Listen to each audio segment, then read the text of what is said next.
Good morning বন্ধুরা, welcome back to my channel. কেমন আছো তোমরা? আশা করছি ভালো আছো।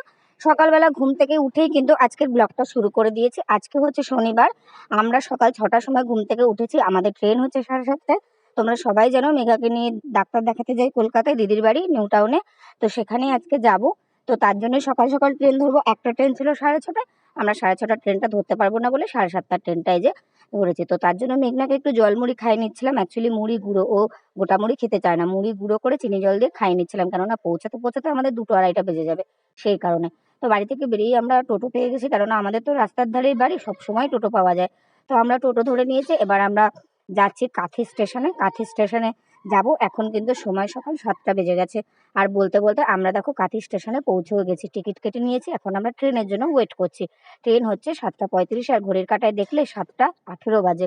তো দেখতে পাচ্ছ এই যে কাঁথি স্টেশনটা আমাদের খুবই একটা ছোট্ট স্টেশন। খুব সুন্দর নিরিবিলি পরিবেশ, বিকেলবেলা খুবই ভালো লাগে।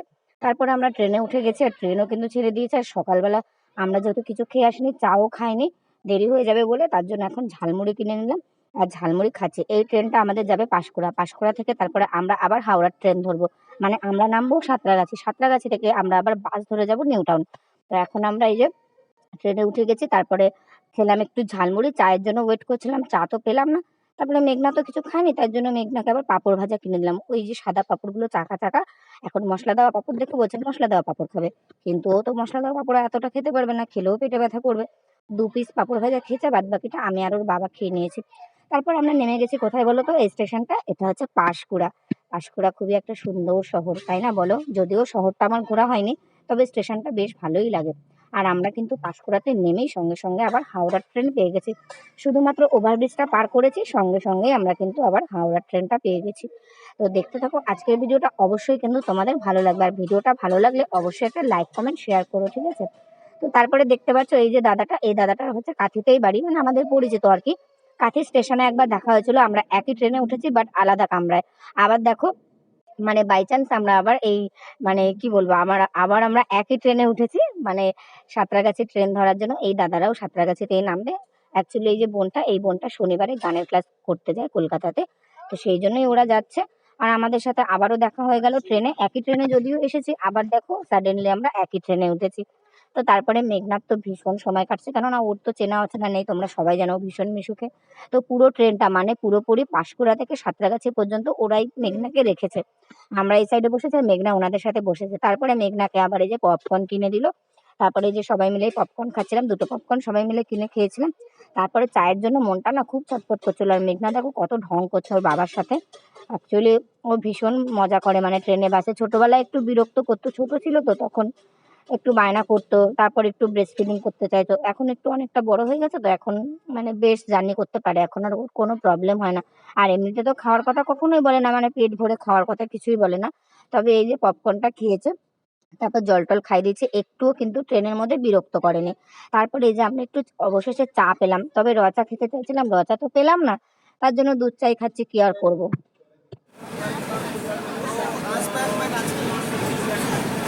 অনুগ্রহ করে মা জানি এবং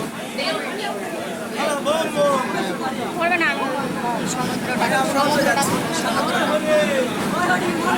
बोला बोले बाबा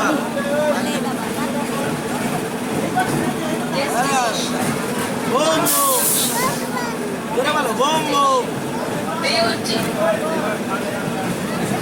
बोले बोम এই নদীটার নাম তোমরা কেউ জানো? এটা হচ্ছে কোলাঘাটের উপর দিয়ে আমরা ক্রস করছি। কত সুন্দর নদীটা, তাই না? আমি না এই নদীটার নামটা ভুলে গেছি, তোমরা একটু কমেন্ট করে জানিও তো এই নদীটার নাম কি। কি ভালো লাগছে, আমি ওই জন্য তাড়াতাড়ি করে ফোনটা বের করে ক্যাপচার করছিলাম।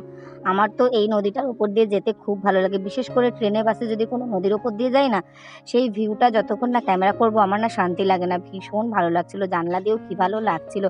আবার দেখো ব্রিজ দিয়ে কত গাড়ি টাড়ি যাচ্ছে, সেটাই আবার মেঘনাকে ওই দাদাটা বলছিল, মেঘনাকে দেখাচ্ছিল। কি সুন্দর জিনিসটা বলো, যখন আমরা ট্রেনে বাসে বসে থাকি আর আমাদের কত সুন্দরভাবে একটা নদী পার করে দেয়, কি যে ভালো লাগে। এই নদীটা কিন্তু খুব একটা বড় না, মানে চওড়াতে খুব একটা বড় না, এপার ওপারে কত সুন্দর, কত তাড়াতাড়ি পৌঁছে গেলাম। দেখো আমরা এপার থেকে ওপারে। হ্যাঁ, নদীটার নামটা একটু তোমরা কমেন্ট করে জানিও। হ্যাঁ, আমি না সত্যিই ভুলে গেছি। আর ওই পাশে ভাইগুলো না তারকেশ্বর যাচ্ছিল, অ্যাকচুয়ালি ওদের অনেকটা দূরে বাড়ি, ওরা অনেকটা দূর থেকে আসছে, সেই কারণে ওরা মানে ভীষণ ভিড় হয় বলে ওরা শনিবারেই বেরিয়েছে, রবিবারে জল ঢালবে ওই কারণে। তো বাবার বারে জল ঢালাটাই উচিত, কিন্তু ঠাকুর তো আর কোনো বার দেখে ঠিক রাখেনি। তো যাই হোক, জানি না, আমাদের ওই দিক থেকে তো সবাই রবিবারে বের হয়, তারপরে সোমবারে জল ঢেলে ব্যাক করে আসে, কিন্তু এখানে দেখছি সবাই শনিবারেই যাচ্ছে। আমাদের কাঁথি থেকেও দেখছিলাম অনেকে যাচ্ছে। অবশেষে আমাদের ট্রেন জার্নি শেষ হলো। এখন আমরা সাঁতরাগাছি বাস স্টপে দাঁড়িয়ে আছি নিউ টাউনের বাস ধরার জন্য। এবার আমাদের বাসে মোটামুটি 2 ঘন্টার মতো লেগে যাবে। সত্যি বলতে আজকে এত জ্যাম ছিল রাস্তায়, সাঁতরাগাছি থেকে নিউ টাউন যেতে মোটামুটি 1.5 ঘন্টার মধ্যে পৌঁছে যাওয়া যায় রাস্তায় ভিড় না থাকলে।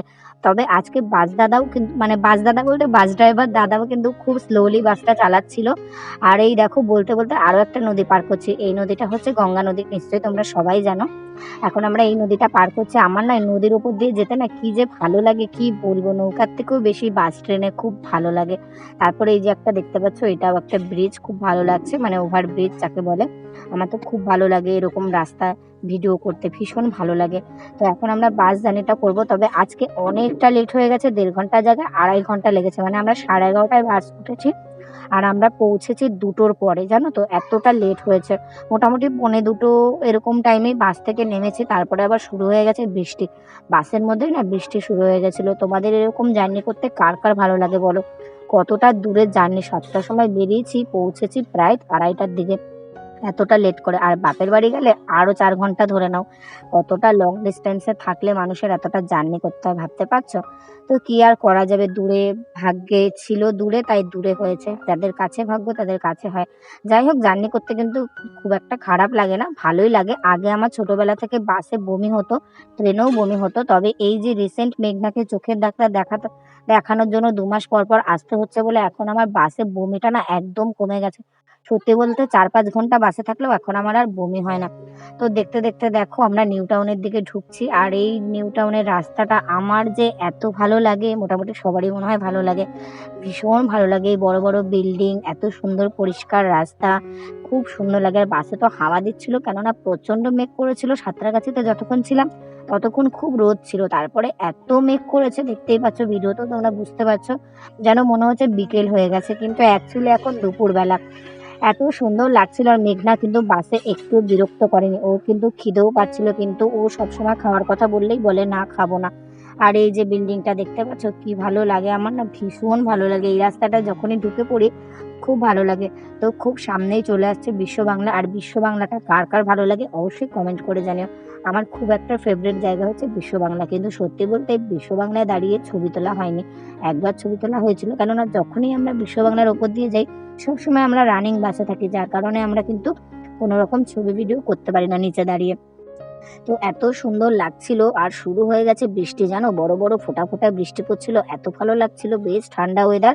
তার মধ্যে আবার বাস চালাচ্ছে, সেই বাসের একটা হাওয়া এত সুন্দর লাগছিল না, কি বলবো, মনেই হচ্ছিল না যে এতটা জার্নি করছি। খুব ভালো লাগছিল। মেঘনা আবার লাস্টের দিকে একটু ঘুমিয়ে গেছিল, মানে ওই মিনিট 20 ঘুমিয়েছিল। এই দেখো দেখতে পাচ্ছ বৃষ্টি হচ্ছে কেমন। আমাদের কাছে তো ছাতা নেই, আমরা ওই টেনশনটাই করছিলাম যে নেমে আমরা ভিজে যাব না তো। তো কি আর করা যাবে, ওয়েদার যেরকম, বর্ষাকাল, বৃষ্টি তো হবেই। দেখতে দেখতে আমরা পৌঁছে গেছি বিশ্ব বাংলা গেট। আমার এটা এত সুন্দর লাগে, আর এটার ভিডিও করতে কার না ভালো লাগে বলো? ওইটার ওপরে জানো তো হোটেল আছে, শুনেছি, দেখেওছি ভিডিওতে, কিন্তু কখনো যাইনি। খুব ইচ্ছে আছে, ভাগ্যে থাকলে নিশ্চয়ই একদিন যাব। তো এটা তো স্টপেজ, তার জন্য এখানে স্টপ দিল বাসটা। আর এত বৃষ্টি হচ্ছিল, সবাই ছাতা টাতা টানাচ্ছিল, কি ভালো লাগছিল। দেখতে পাচ্ছ রাস্তায় ঝিরিঝিরি বৃষ্টি হচ্ছে, বড় বড় ফোঁটা, কি ভালো লাগছে দেখতে। তবে বৃষ্টিটা বেশিক্ষণ হয়নি, ওই যে নিম্নচাপ যেরকম একটু হয় আবার কমে যায়, একটু হয় আবার কমে যায়। তো তারপরে আমরা একটু পরেই নেমে যাব, কেননা বিশ্ব বাংলার পরে 2টো স্টপেজ পরেই আমরা নামবো। আর আমরা যেখানে নামবো সেটা হচ্ছে নবাবপুর, তোমার ইকো পার্কের 4 নম্বর গেট। খুব ভালো লাগে, আমার ভীষণ ভালো লাগে। এত সুন্দর ওয়েদারটা না, কি বলবো। তারপরে মেঘনা ঘুমের থেকে উঠেই বলছে লক্ষ্মী মাসি কোথায়, লক্ষ্মী মাসি কোথায়, মানে আমার দিদির নাম ধরে। মানে ও সারাদিন দাদাবাড়ি করে, ওর দাদাবাড়ি হচ্ছে ফেভারেট, খোলামেলা জায়গা তো। আর দিদি যেহেতু কেয়ারটেকার হিসেবে থাকে, নিচের গ্রাউন্ড ফ্লোরটা অনেকটা বড়, খেলতে একটু সুযোগ পায়। মেঘনা বাড়িতে তো সবসময় একা একা থাকে, বদ্ধ ঘরে, ওর ভালো লাগে না। আবার বাড়িতে আসার পর ওর বাবাকে বলছে আমি আর কাঠি বাড়ি যাবো না, আমি দাদার বাড়িতেই থাকবো। অ্যাকচুয়ালি একা একা থাকে, সঙ্গী সাথী পায় না। এখানে দাদার সরি দিদির ছেলে আছে, তারপর আমার মাসির মেয়ের মেয়ে আছে, খেলার সঙ্গীটা না পায়, ওই জন্য ওর এখানে খুব ভালো লাগে। ওই জন্য যখন আমি দিদি বাড়ি বা বাপের বাড়ি যাই তখন একটু বেশি দিন করে থাকি, যাতে আমার মেয়েটা একটু আনন্দ পায়, শুধুমাত্র ওর জন্যই আসা, জানো তো। তো তারপরে আমরা দেখো আমাদের বাস জার্নি শেষ করে আমরা বাস থেকে নেমে পড়েছি। এখন আমাদের সামান্য 1 মিনিটের রাস্তা, মানে টোটো করে বা অটো করে 1 মিনিটের রাস্তা আমাদের যেতে হবে। আর মেঘনা তো খুব খুশি, কেন বলো তো, সাবওয়ে দিয়ে যাওয়ার সময় এত আনন্দ পাচ্ছে, মানে ওই যে এসকেলেটারে উঠবে ওই জন্য ওটাই ওর আনন্দ। তারপরে তো ওঠার জন্য কেমন করছিল, আমি বলছিলাম এই পাশে নেই বাবা, এই পাশে তো নামার জন্য নেই, এ পাশে ওঠার জন্য আছে, আমরা আবার নিচটা দিয়ে যখন নামবো তখন তোমাকে উঠাবো, ঠিক আছে। তারপর আমরা আবার নিচ দিয়ে নামার পরে যখন আমরা এসকেলেটার দিয়ে উঠছিলাম, ও তো ভীষণ আনন্দ পাচ্ছিল, কেননা এটাতে চড়তেও ভীষণ ভালো লাগে, ও ভীষণ ভালোবাসে, আমারও ভালো লাগে, তবে একটু ভয় ভয় লাগে, যেহেতু দেখো সবসময় তো আমাদের অভ্যাস নেই।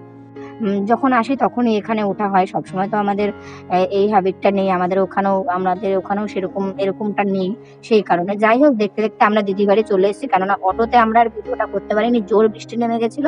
তারপরে দিদি এসে রান্না বান্না কমপ্লিট করে নিয়েছে, দিদি স্কুলে নিয়ে গেছিল ছেলেকে, এটাতে রয়েছে মাংস, রাত্রেবেলা হবে বিরিয়ানি, আর বিরিয়ানির ভিডিওটা তোমাদের সঙ্গে নিশ্চয়ই শেয়ার করবো।